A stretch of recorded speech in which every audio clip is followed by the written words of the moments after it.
This is Power BI and more from CRM Audio with the CRM chart guy Ulrich Carlson. This episode of Power BI and more is sponsored by Ingenious. Ingenious Connector Enterprise integrates your telephone system into Microsoft Dynamics 365 and CRM for increased phone agent productivity. The solution equips service desk and contact centers with features like screen pop, click to dial, automated call logging, and call reports for a comprehensive view of interactions. Enable efficient customer service and intelligent decision making with Ingenious. Visit their website at ingenious.com. That's INGENIUS.com.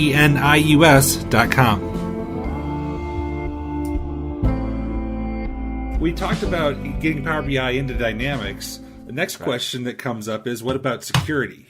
How do you ensure that you are securing your data, and how do you, when you're looking at CRM data inside of Power BI, how do you make sure you're doing that in a secure manner? Doesn't open up the door to the company jewels? Right, because essentially the people who tend to create the reports do have access to most of the data. It's often system administrators who have access to all the data. They connect to Power BI, they pull in all the data into the Power BI model, they create their model, and if they share that report with other users, all the data will be pulled as a system administrator. So the shared report that other users have access to will contain all the data. So if you have users with access to that report who in Dynamics 365 only have access to a small subset, they may only have access to the region, a territory, or their specific customer types, will suddenly have access to all the data in the Power BI model. And that happens as a part of the process when you take the data out of Dynamics 365, kind of that context that you're viewing it in Dynamics 365, that one disappears. And you're looking at the data separately in Power BI. So it's basically the same as you exported everything into a spreadsheet and shared that spreadsheet with somebody else, and they would, of course, have access to all the data that's in there.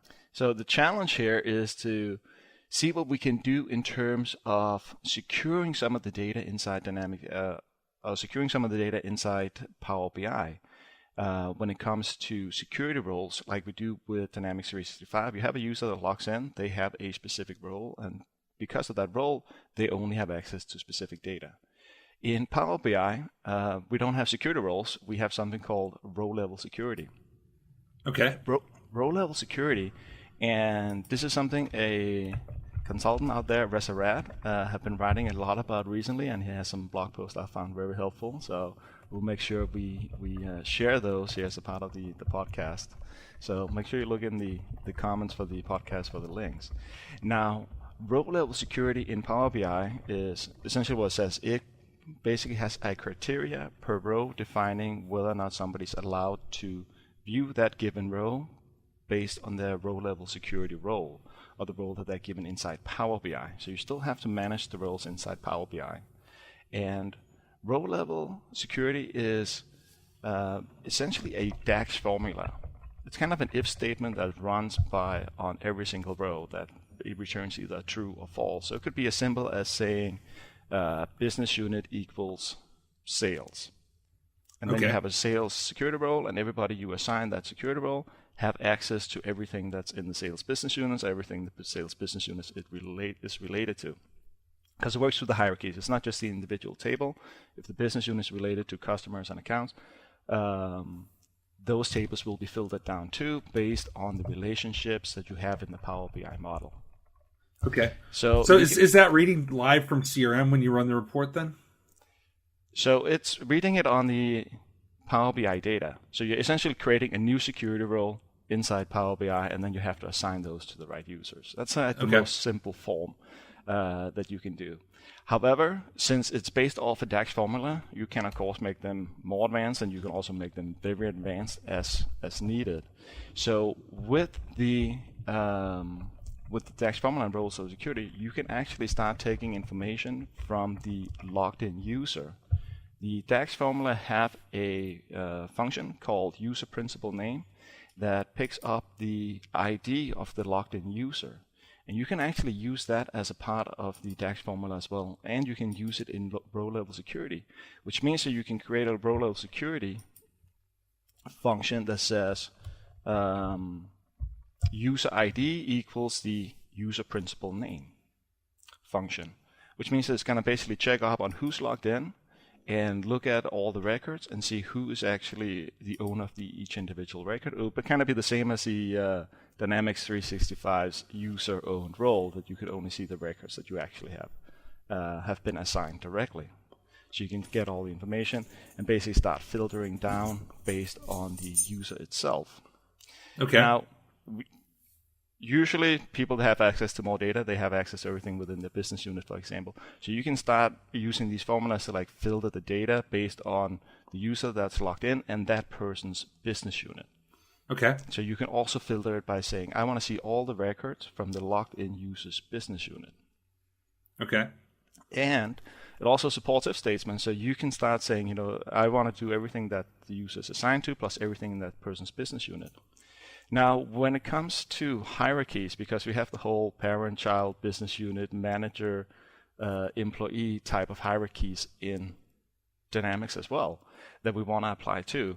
So when it comes to building those, there's also a path function in Power BI. The path function is a DAX formula that basically lets you point to say, here's the ID field, and here's the parent ID field. So you have your business unit and your parent business unit ID. It actually creates a column that has all the IDs for all the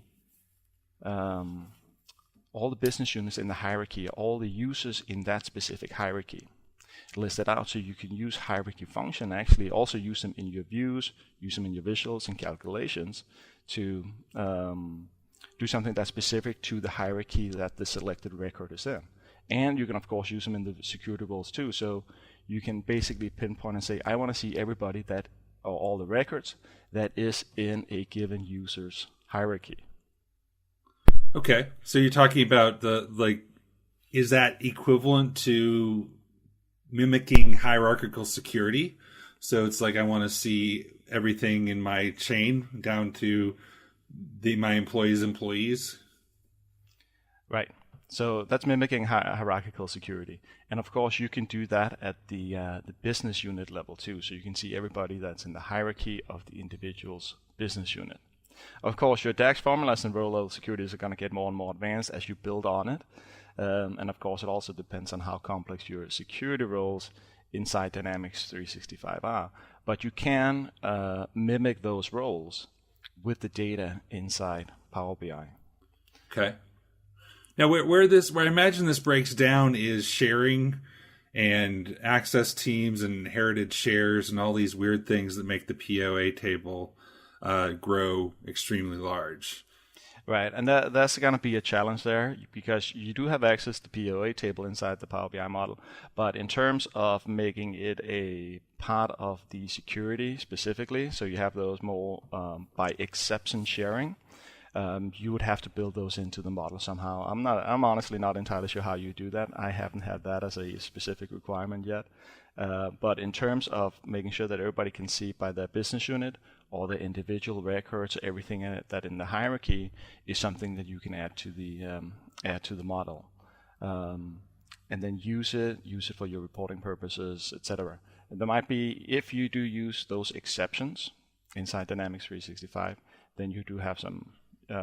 You can look into using the POA table and see if you can do something clever to make that a part of your data model and your security model. In my opinion, that's another reason to avoid doing overly complex sharing-based security scenarios, just because you make it much more complicated if you want to use these reporting tools or work with the data and make sure you're not exposing things. Sometimes it can't be avoided, but with all the tools around hierarchical security and everything that we have, or keeping a fairly basic access team structure, that's something that's easy to work with. But when you get to all the cascading sharing, that's another reason why a lot of people turn off the cascading as well, just because it creates some unpredictable results. Right. And, not just from reporting purposes, but there's a whole nother conversation there just talking about the performance when you do all those additional sharings. And, you have the risk of bloating your POA table, et cetera, et cetera. The simpler you can keep your security model, the better, both from a performance perspective, but also just from a maintenance perspective and administration perspective in handling the roles and ensuring that people only have access to the right items. Right. And of course, Okay. only lock down data if you actually do need to lock it down. Right. I find there's different perspectives. I think the right way is to have a open unless there's a business reason not to. A lot of industries have a closed unless there's a reason for it to be open perspective, and that's when it becomes much more complicated. Right. All right. And the ones I see the most, because we always recommend like having the open system, is that you don't allow people to edit information that's not in their business unit. They don't allow them to edit something that's not in their territory, etc. But otherwise, they do have read access to everything. Their views generally just filters down to everything that they need to just the records that they need to look at. But if they need to, they can look up other records, other accounts, etc. in the system, and essentially just to see what's going on, and of course, compare their own region to other regions as well for competitive purposes. Yeah, I agree. The write and delete parts of CRUD should be much higher than the read perspective. Writing and deleting can damage data. Reading is only a problem if you don't trust the person doing the reading. Right. Exactly. And the next step in using the Dynamics 365 security inside Power BI is, we can create all these DAX formulas. We can create them, according to a specific territory or business unit. We can use the user principal name to filter something in context of the logged in user. And we can use, the path function to work with the hierarchies. But we also have to get the data out of Dynamics 365, right, and into Power BI. And that's a little bit tricky part, because that means you have to basically export all the data on your privileges, all your roles, all your users, as well as the tables that connect those roles. So the role privileges tables and the system user roles. So you eventually aggregate those in your Power Query editor. And luckily, the Power Query editor, is a very appropriately named. It is a very powerful tool. So you can actually take all these tables, merge them, so you get one table with all your users and all the roles that they have been assigned, as well as the privileges for each individual entity. And obviously, since this is reporting purposes, the only privilege that we're actually interested in is the read privilege. So I basically filter everything else out, and I just select the entities that are relevant to the reports that we're building, so we don't have too much data, because otherwise you're going to have 300 privileges per entity. So if one person has 5 different roles, then you can start doing the math and see how many records you actually end up with. So just the read privileges for the entities that are interesting. And then you can pivot that data on the privileges and essentially get a table per user, where each row is a user with that user's name, the username, because that's what we need to match up with the user principal name in the DAX function.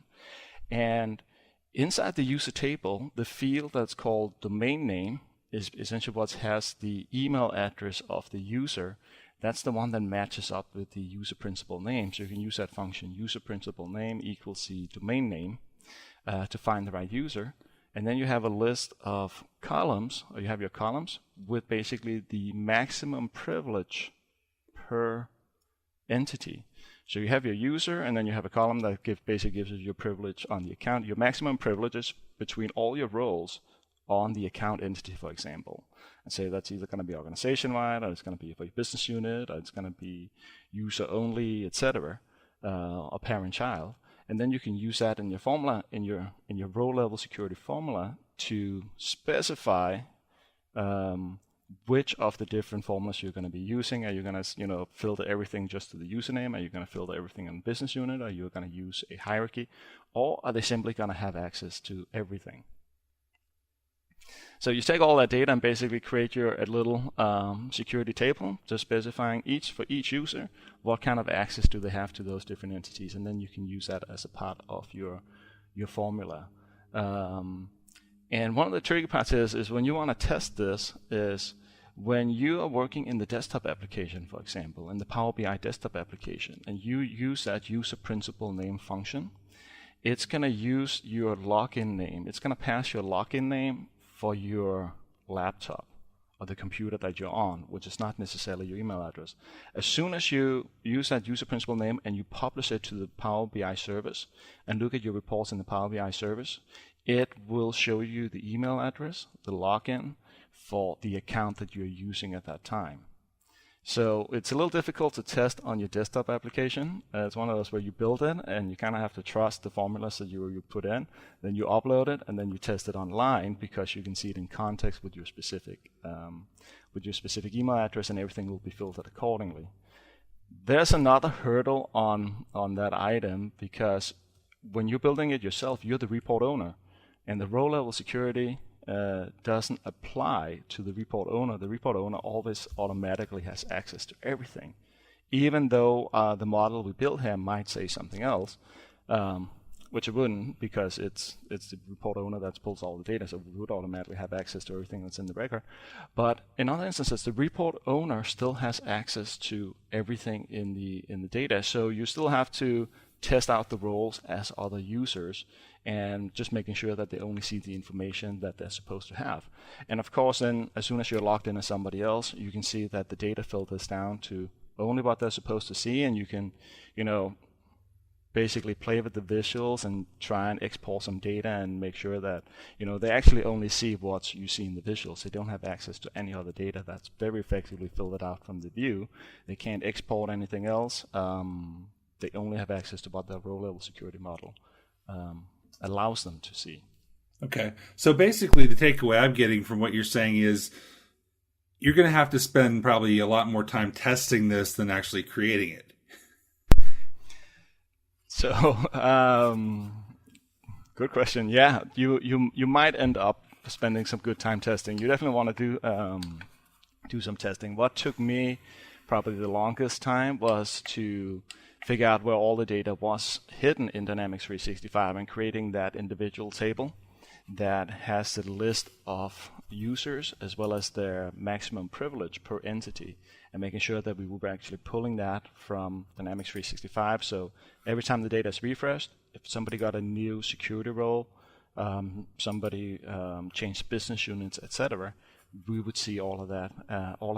Those changes would be reflected in the Power BI model. Mm-hmm. So just a philosophical question about Power BI security. I find a lot of times things that are sensitive in granularity are not sensitive in aggregate. So like opportunities, for example, if I need to know if the specific product mix being sold to a specific customer sometimes is very sensitive because we sometimes have groups that compete, etc. But if you aggregate your pipeline at the highest level or even the next to the highest level, then it removes the most sensitive details from it. So I think the first question I would ask when looking at what security we need to have on a report or a dashboard is, why is that important, and what risk is there in showing it at this level? Right. And I think the ability to do that working with the data models in Power BI allows you to make those aggregate results available and make them available inside Dynamics 365 too, without giving people access to the individual per record data. Right. Which is one of the challenges with the built-in charts and dashboard, is that if you want to have any kind of aggregate results inside Dynamics, the user needs to have access to everything that's being aggregated when they look at those dashboards, and that means they have access to the full record set. Whereas in Power BI, if we could take all of your opportunity data, all your customer data, aggregate it, basically pivot that table, and only present and have a table only with the results, and then make that table available. So you basically have a model where you can say you can give people the aggregate results, show those to them, and then have the detailed results or some detailed reporting specifically for their region as well, and using the security model to give them full access to that part. But the table that only has the aggregate results, they have full access to, because it's not related to any of the confidential data. Right. Right. Well, it's good. It's good to know. A very important thing to keep in mind that a lot of people don't spend as much time on as they should. So I think that's a great topic, Ulrich. Right. Thank you. And one of the reasons it came up and I started studying it was because I also started hearing as a reason to say, we like this whole Power BI thing, but we're concerned about the security disappearing between Dynamics 365 and Power BI. And you can create some simple row-level security roles, etc., but it's another layer of security that you have to maintain. So in this way, you can actually set your security up once in Power BI and have it read off the Dynamics 365 model instead. So you're still only maintaining it in one place. Of course, there's some more work on the setup, but you're still only maintaining your security in one place. You can kind of trust that all those reports, etc., is not going to share anything that people are not supposed to see. So it's kind of to also overcome that objection and saying, hey, yeah, we like Power BI, but we're not too comfortable with how the security kind of disappears from what we've set up in Dynamics. Mm-hmm. Okay. Yeah, that's important. So the big news this week about the HoloLens app for Power BI. Are you going to be getting a HoloLens now? So I am telling everyone I need a HoloLens just for the purpose so I can demo all those cool new features. Gus, are you listening? Ulrich needs a HoloLens. Yes, I'm sure they would be very helpful for my day-to-day work.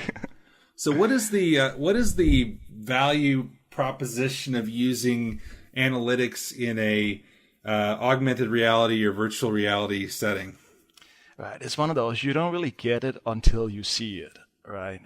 But the amazing about the HoloLens is, it's augmented reality. So you're looking through this lens in your glasses, and you can basically pin Power BI visuals anywhere in your field of vision in those glasses.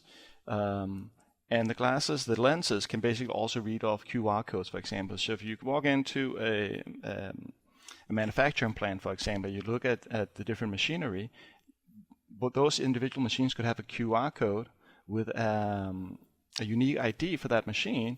The HoloLens could pick it up and basically show you a live Power BI visuals of the readings from that machine. And you can actually take that visual and pin it anywhere in your field of vision where you want it. You can pin it somewhere on the machine. So whenever you look back at the machine in a specific location, you'll see that visual with the live readings from that machine. Or you can pin it specifically in view, so it's always going to be in your upper right-hand corner. So you can always see it, wherever you're looking and working on the machine. So there's some very powerful features, especially manufacturing with IoT devices, seeing all those all that reporting coming in. I can imagine maybe sports games too. You will get live stats from your games and your players while looking at the field at the same time, for example. It could be quite amazing. Okay, so here's what I want to do. I want to give all my team members shirts with QR codes on them, and then every time I see them, I'll see real-time metrics above their head showing their utilization and their sales pipeline and all that. That would be awesome. You absolutely could do that. That is a great idea. Right. We should do that. We should try and do that maybe for one of the conferences too. When you look at somebody's name tag, we look them up and see their social media stats on Twitter and stuff. So Gus, there is your justification for purchasing Elevate Solutions HoloLenses. You can wear one, and when you see Ulrich, you can see how he's doing. That's great. It's kind of getting a little scary, right? Yeah. Yeah, it is. I think HoloLens is great as a proof of concept. I don't see, in its current form factor, it being ultimately where this will end up. It's big and it takes up a lot of room. And I know VR. I see a lot of VR and augmented reality headsets being sold, but I never see anybody, for example, waiting for a plane at the airport wearing one. So that makes me wonder, what is the adoption of them, and where does the future lie for that?